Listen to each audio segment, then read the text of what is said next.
पुरानी भूतिया हवेली का खंडहर। कहानी का प्रारंभ है एक पुरानी और भूतिया हवेली के साथ, जो रामगढ़ गांव में स्थित थी। ये हवेली कई सालों से अविवाहित और अवैध रूप से खाली पड़ी हुई थी। कहानी का मुख्य किरदार एक उत्कृष्ट वास्तुशिल्पी था जिसका नाम राजीव था। राजीव ने यहाँ आकर एक नई जीवन शुरू करने का सोचा। हवेली के किसी प्राचीन अंगन में एक गहरे खड्ड हो गया जो उस खंडहर की ओर जाता था। खंडहर के अंदर रहस्यमयी और भूतिया महसूस होता था। राजीव ने इस खंडहर को खोजने का निर्णय किया। एक दिन उसने अपने सहायक के साथ हवेली के अंदर का हिस्सा खोला। वे खंडहर के अंदर गए। वहाँ कुछ भूतिया देखा जो उन्हें हैरान कर दिया। खंडहर में एक बड़ी विशालकाय गुफा थी जिसमें एक पुरानी पुस्तक और कुछ और वस्तुएं थीं। राजीव ने उस पुरानी पुस्तक को उठाया और उसका अध्ययन करने लगा। पुस्तक में कुछ भूतिया और अजीब चित्र थे जो कि उसे हैरान कर दिया। उसमें लिखा था कि इस हवेली में किसी भूतिया राज और भयानक रहस्य को छिपाया है। राजीव को ये पूर्णतया विश्वास नहीं हुआ, लेकिन वह उत्सुक था इस रहस्य को सुलझाने के लिए। वह हवेली के दूसरे हिस्से में जाने का निर्णय करता है। जब वह वहां पहुंचा, तो वहां और अधिक अजीब और भयानक भूतिया चीजें थीं। वह वहां के सभी कमरों की जांच करते हुए अपने रहस्य के बारे में और अधिक जानकारी प्राप्त करने लगा। राजीव ने खंडहर के बारे में और अधिक अध्ययन किया और जाना कि यहाँ पर प्राचीन राजा रणजीत सिंह की राजधानी थी। लेकिन कुछ अत्यंत अज्ञात कारणों की वजह से राजा और उसके परिवार का अचानक गायब हो गया था। राजीव को लगा कि यह गांव और इस हवेली के अंदर छिपे रहस्य के बीच कोई गहरा संबंध है। वह निश्चित हो गया कि उसे इस राज को हल करने की जरूरत है। एक रात जब राजीव अकेले हवेली के अंदर था, तो बाहरी हवा ठंडी और बुझी हुई थी, लेकिन हवेली के अंदर कुछ अजीब सी भयानक आवाजें सुनाई दी। उसने ध्यान दिया और उसके कानों में भयानक गरजने और रोने की आवाजें सुनाई दी। राजीव डर के मारे थर-थर कांपने लगा था, लेकिन उसने अपनी हिम्मत नहीं हारी। धीरे धीरे डरते डरते उसने आवाजों की ओर बढ़ते हुए उस भूतिया गुफा की ओर चल दिया। वह गुफा के अंदर पहुंचा और वहां एक औरत की पायल की आवाज सुनाई दी। उसने आवाज का पीछा किया और उसे खंडहर गुफा के अंदर किसी गहरे भाग में पहुंचते हुए एक अत्यंत भूतिया और डरावनी कमरे में जाने की बात की। कमरे के अंदर राजीव ने एक बूढ़ी औरत के रूप में भयानक चुड़ैल को देखा।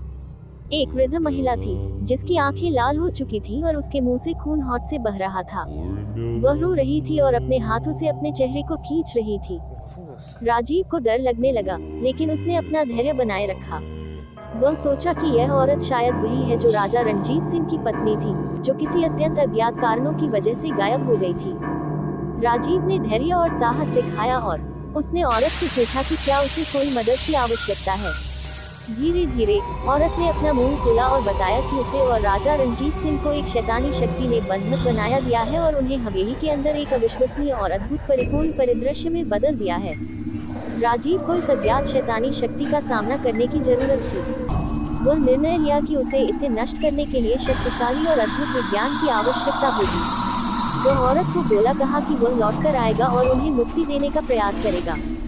राजीव ने वहां से बाहर निकलते हुए एक निर्णय किया कि वह अपने दोस्तों को संगठित करेगा और एक अद्भुत योजना बनाएगा। उसने अपने दोस्तों को बुलाया और उन्हें हवेली के रहस्य के बारे में बताया।